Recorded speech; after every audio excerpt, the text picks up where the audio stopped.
Bismillahirrahmanirrahim. Assalamualaikum warahmatullahi wabarakatuh. Berjumpa kembali teman-teman di channel kita yang Mas Tio KDR. Oke teman-teman, di kesempatan kali ini ya kita akan berbagi informasi kembali ya, masih di seputar SBMP Jatim tahun 2026 ya, khususnya di jenjang SMA ataupun SMK Negeri seprovinsi Jawa Timur. Nah, di kesempatan kali ini kita akan bahas ya mengenai berkas yang dibawa ini saat verifikasi berkas PIN ya di SMA ataupun SMKN terdekat teman-teman ya. Nah, ini sebelumnya kita sudah membahas panjang kali lebar ya mengenai PIN ya, termasuk 3 langkah supaya teman-teman bisa dapat PIN.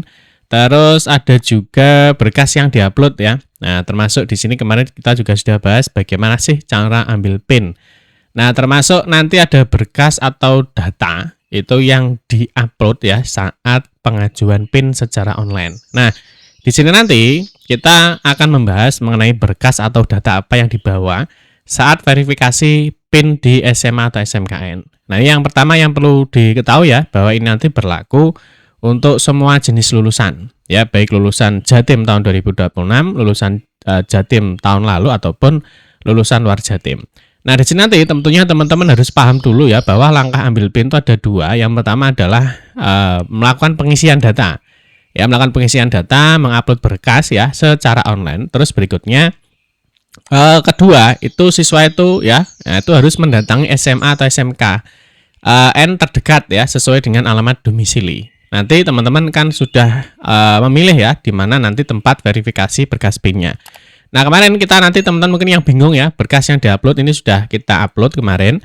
Terus berikutnya untuk apa namanya jalur-jalurnya untuk apa namanya langkah-langkahnya ya, cara-cara ambil PIN kemarin juga sudah kita upload di sini. Mungkin nanti teman-teman bisa cek lagi.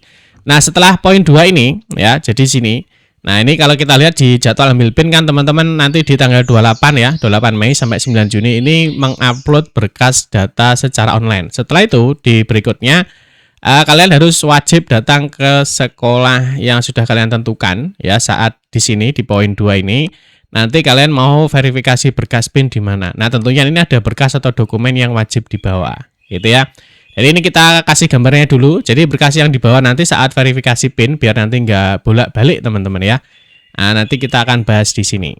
Oke ya, jadi untuk berkas yang dibawa, jadi kemarin saat teman-teman ya, jadi sebelumnya kan sudah proses pengambilan PIN ya. Jadi mengisi data rapor, data keluarga, lokasi rumah, dan lain sebagainya. Terus nanti sampai disimpan permanen ya. Jadi setelah simpan permanen itu proses pengajuan PIN kan selesai ya secara online. Nah, berikutnya kalian harus mengambil antrian ini untuk datang ke SMA atau SMKN ya untuk verifikasi berkas PIN. Nanti teman-teman bisa pilih ya sekolah yang di sini yang mana nanti untuk sekolahnya nanti ada 10 ya yang direkomendasikan di mana nanti kalian bisa melakukan verifikasi berkas PIN. Ya, jadi nanti silakan nanti ada muncul ya di sini ada muncul 10 sekolah, silakan dipilih di mana lokasi itu yang paling terdekat dengan rumah kalian. Setelah itu kalian bisa klik ambil antrian. Yang mana nanti di sini sudah ada antriannya. Nanti di mana kalian harus apa namanya melakukan verifikasi berkas PIN. Nah, ini sebaiknya kalian screenshot teman-teman ya. Jadi ini di screenshot disimpan di HP-nya sehingga nanti waktu ke sekolah waktu verifikasi PIN kalian punya bukti bahwa memang kalian betul-betul verifikasi berkas PIN-nya di sekolah itu, terus ada tanggalnya, operatornya, dan juga jamnya, itu ya. Nah, terus apa sih yang dibawa untuk berkas atau dokumennya? Nah, di sini yang pertama yang perlu dibawa untuk berkas atau dokumennya ya saat ke SMA atau SMA ya, itu yang pertama adalah fotokopi akte lahir ya dengan menunjukkan aslinya. Atau ini kalau di Juknis ya untuk akte lahirnya ini dilegalisir ya. Kalau di Juknis ya. Jadi nanti teman-teman boleh ini akte lahirnya dilegalisir atau teman-teman bawa aja aslinya. Ya, tapi ingat nanti yang ditinggal itu adalah fotokopinya ya, jangan yang asli. Yang kedua adalah fotokopi KK. Ya, fotokopi KK dengan menunjukkan aslinya. Ya, jadi ingat nanti yang ditinggal di sekolah SMA atau SMK itu semua berupa fotokopi ya. Nah, jadi nanti misalkan Pak, kakak saya baru ya, jadi kakak baru yang memenuhi syarat, nanti juga disiapkan kakak lama ataupun berkas data pendukung lainnya. Terus berikutnya poin 3 adalah fotokopi jasa, ini untuk lulusan tahun lalu ya, SKL atau surat keterangan kelas akhir, ini untuk yang lulusan tahun 2026, itu yang perlu dibawa ya. Terus berikutnya adalah fotokopi sertifikat hasil TKA, nah ini nanti kita akan pantau dulu ya nanti sertifikatnya munculnya kapan ya, apakah saat pengambilan PIN ini sertifikatnya ini sudah muncul atau belum ya. Jadi nanti informasinya memang akan ada sosialisasi terkait dengan hasil TKA ini kapan bisa dicetak untuk sertifikatnya itu ya. Nah ini tentunya untuk sertifikat TKA, nah ini bagi lulusan tahun 2026 itu ya. Terus berikutnya adalah fotokopi rapor. Nah ini wajib dibawa ya. Nah ini untuk ada semester 1 sampai 5 atau semester 1 sampai 3 untuk yang 4 SKS. Itu yang semester 1 sampai 5 itu untuk yang 6 SKS. Nah, ini juga boleh kalian dengan menunjukkan aslinya, bawa aslinya. Atau mungkin rapor itu dilegalisir saja ya, itu juga lebih baik, enggak masalah ya. Jadi fotokopi rapor boleh membawa fotokopi, tapi harus membawa aslinya. Ya, jadi ada dokumen pendukung aslinya ini. Tapi nanti misalkan dilegalisir ya tidak perlu bawa aslinya, karena kan legalisir ini sudah menyatakan bahwa rapor ini sudah sesuai dengan aslinya, gitu ya. Terus berikutnya adalah surat pernyataan. Kalau ini wajib semuanya ya. Nah, surat pernyataan dari orang tua yang menyatakan bersedia diproses secara hukum jika terbukti memasukkan dokumen ya dalam persyaratan SPMB. Nah, ini nanti formatnya sudah ada ya. Nanti kita akan bahas di video kita berikutnya. Ini semua berlaku, jadi ini wajib membawa ini. Nah, sedangkan yang nomor 7 ini, surat pernyataan ini bagi lulusan sebelum tahun 2026 itu juga ada surat pernyataannya. Ya, jadi nanti teman-teman disesuaikan dengan kebutuhan ya. Nah, misalkan kalian lulusan tahun 2026 ya tidak perlu membawa poin 7 ini. Ya, karena ini nanti ada surat pernyataan yang khusus bagi lulusan tahun sebelum 2026 itu ada surat pernyataan. Jadi nanti bawanya 2 ini. Ya, nanti untuk yang lulusan tahun 2026. Kalau yang lulusan yang lulusan sebelum 26 ya ini. Nah, kalau lulusan 26 ya berarti bawa ini, poin 6 ya, poin 7 tidak perlu, gitu ya. Terus berikutnya hasil tes kesehatan ya. Hasil tes kesehatan ini khusus bagi anak-anak ya, bagi adik-adik.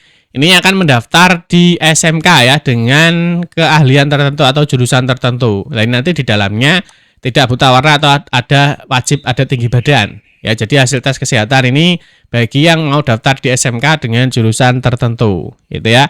Terus berikutnya nomor 8, ini membawa SKD ya. SKD atau surat keterangan dari BPBD. Nah, ini tentunya bagi adik-adik ya yang masuk di dalam kategori bencana alam ya. Jadi yang yang terkena bencana alam ya. Nah, itu nanti harus membawa 2 ini, SKD sama surat keterangan dari BPBD. Surat keputusan ya. Ini nanti disesuaikan, kalau misalkan enggak ya berarti tidak perlu dibawa. Gitu ya.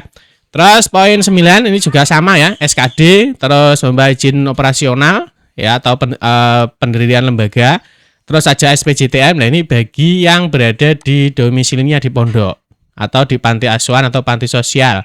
Kalau misalkan kalian bukan di posisi ini ya, ini tidak perlu dibawa. Ya, jadi silahkan disesuaikan dengan kebutuhan masing-masing. Terus surat keterangan ini untuk dari dokter spesialis ya, tentunya ini untuk bagi penyandang disabilitas. Nanti ada 2 ya, ada surat keterangan dari dokter psikologi atau spesialis, atau ada juga kartu penyandang disabilitas misalkan ya. Dan juga hasil identifikasi ini surat keterangan dari kepala sekolah SMP-nya. Nah, ini juga disesuaikan, kalau misalkan kalian bukan penyandang disabilitas, ini berarti juga tidak perlu dibawa, gitu ya. Terus berikutnya fotokopi SKPD. Ini bagi yang mau daftar di jalur mutasi ya. Jadi biasanya yang mutasi antar kota, kabupaten atau provinsi ya, itu biasanya nanti dia akan masuk ke domisili yang baru. Maka nanti ada namanya SKPD. Ya, atau surat keterangan sejenis ya. Nah, terus nanti ada SK mutasinya dari orang tua. Nah, ini bagi yang pendaftar di jalur mutasi. Kalau misalkan teman-teman bukan jalur mutasi ya berarti tidak perlu bawa ini. Jadi silakan disesuaikan dengan kebutuhannya. Terus terakhir fotokopi surat penugasan ya. Nah, dari orang tua. Nah, ini jika kalian sebagai anak guru atau tendik ya, ini membawa surat penugasan orang tuanya sebagai guru atau tenaga pendidikan. Ya, kalau misalkan bukan ya berarti tidak perlu membawa ini. Itu ya, jadi nanti untuk berkas atau dokumen yang dibawa itu perlu disesuaikan dengan kondisi masing-masing anak. Itu ya. Nah, mungkin itu saja teman-teman untuk berkas-berkas yang perlu dibawa ya. Nanti sehingga waktu proses verifikasi itu nanti kalian mudah ya jika tidak ada berkas atau dokumen yang tertinggal. Mungkin bagi teman-teman yang mau membaca ya. Nah, di sini juga sudah saya siapkan ya untuk informasinya ya. Jadi nanti teman-teman bisa cek aja di sini ya. Jadi apa perlu yang dibawa ya? Yang pertama tentunya adalah akte lahir ya, KK, ijazah atau SKL. Nah, ini hasil TKA ya, rapor ya. Nah, surat pernyataan. Nah, ini nanti teman-teman bisa dicek atau bisa disiapkan dari sekarang sehingga nanti ketika sudah mengupload berkas ya. Jadi waktu ngambil PIN secara online, ketika sudah selesai di sini ya, jadi sudah ambil PIN secara online, terus sudah menentukan lokasi verifikasi, ya nanti teman-teman bisa membawa berkas atau dokumen yang sudah saya sebutkan tadi. Itu ya teman-teman ya. Oke, mungkin itu saja informasi yang dapat saya sampaikan di kesempatan kali ini ya. Nanti kita akan berbagi informasi kembali masih di seputar SBMP Jatim 2026 di video kita berikutnya. Demikian yang dapat saya sampaikan. Mohon maaf jika ada salah kata dalam memberikan informasi dan penjelasan. Kita berjumpa kembali di video-video berikutnya. Saya akhiri, wassalamualaikum warahmatullahi wabarakatuh.